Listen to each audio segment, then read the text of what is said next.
May 25, 2025. Virginia, a 96-year-old man takes his last breath. The world doesn't notice. But with his death, something impossible ends. His grandfather was born when George Washington was president. Not great-great-great-grandfather. His grandfather. And I'm about to prove that American history isn't old at all. Meet President John Tyler, born 1790, the same year the Bill of Rights was being written. Tyler became the 10th president, had 15 children, and died in 1862 fighting for the Confederacy. But here's where it gets wild. At age 54, Tyler married Julia Gardner, who was 24 years old, a 30-year age gap. Together they had 7 children. His 13th child, Lion, was born when Tyler was 63 years old. 1790 plus 63 equals 1853. Lion grew up, became a historian, and guess what? In his late 60s, he married a woman 35 years younger than him. The exact same pattern. And in his 70s, Lion had 3 sons born in the 1920s. The grandchildren of a president born in 1790 were born when jazz was playing on the radio. One of those boys was Harrison Ruffin Tyler, born November 9, 1928. His grandfather had been dead only 66 years.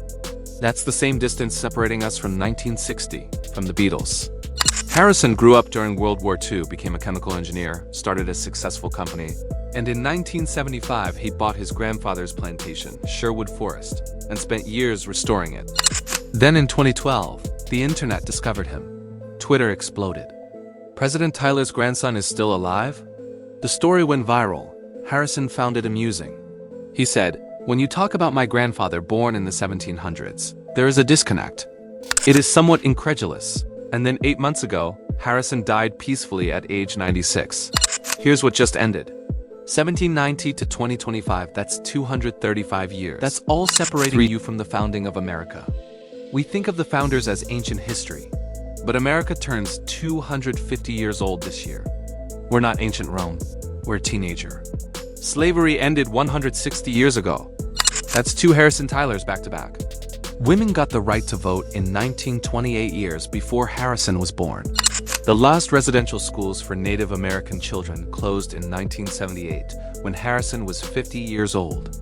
Harrison watched the moon landing, saw the internet invented, lived through COVID-19, and his grandfather was born before the cotton gin existed. Think about what this means. The structures of our society were built by people separated from us by just a few handshakes. The sins of America's past aren't buried in some ancient era. They're right here, recent enough to still shape everything. But here's the hope. If we can trace a direct line to our founding in 3 generations, maybe we're still young enough to fix our mistakes. As one writer said, if a man among us can reach back 2 generations and touch our nation's earliest days, why shouldn't we have hope that we're still young enough to figure out who we will become? Harrison spent his life preserving history.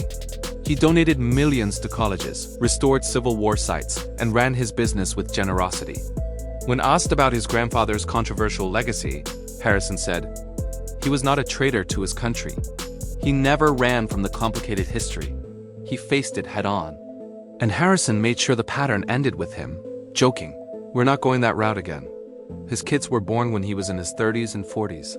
Harrison witnessed 17 presidencies, from Calvin Coolidge to Donald Trump, from the Great Depression to artificial intelligence, from horse-drawn carriages to self-driving cars. And through it all, he carried the knowledge that his grandfather was born in 17 a long time ago. Remember Harrison Tyler? He died 8 months ago, and his grandfather was born when George Washington was president. The past isn't distant. It's right here in our laws, our culture, our unresolved conflicts. The choices our founders made still echo today. The mistakes from 160 years ago are still ours to answer for. And if 3 generations can span from the founding to the age of AI, maybe we're still close enough to our beginnings to shape what comes next. We're still young enough to get it right. Rest in peace, Harrison Ruffin Tyler. Thank you for reminding us that history isn't something that happened to other people. It's something we're all still living. If this broke your brain, subscribe because I'm bringing you more American history stories that will change how you see everything. Drop a comment. How many generations back can you trace in your family? The past is never as far away as we think.